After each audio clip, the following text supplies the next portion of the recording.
negative po doon ang matching doon sa 23 DNA reference po doon sa mga who came forward and provided po DNA profile. Nakakuha ng DNA profile ang Philippine National Police Forensic Group sa mga buto na nagmula sa isang sementeryo sa Laurel, Batangas.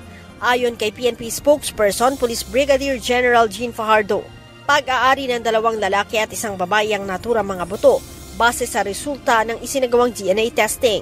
Gayunman, negatibo umano ang resulta ng cross-matching sa mga ito sa 23 DNA profile mula naman sa kaanak ng mga missing sabungero. Ang challenge po doon dahil matagal na nga pong nakasubmerge ay medyo wala na po tayong na-extract po accordingly na DNA profile po doon sa matagal na pong nakasubmerge, parang contaminated na po.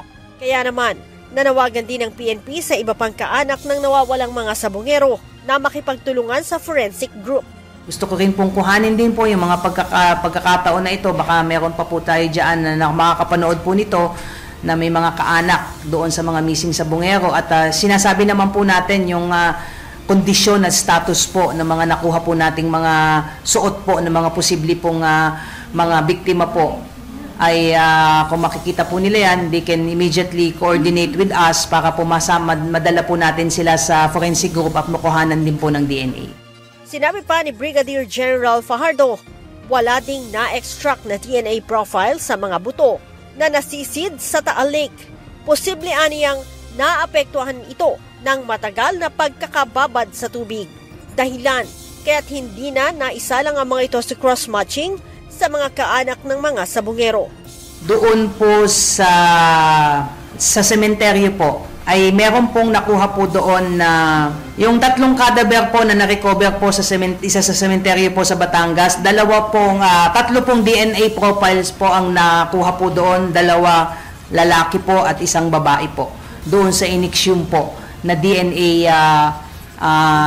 doon po sa mga buto po doon sa sementeryo. However po ay negative po doon ang matching doon sa 23 DNA reference po doon sa mga who came forward and provided po DNA profile po.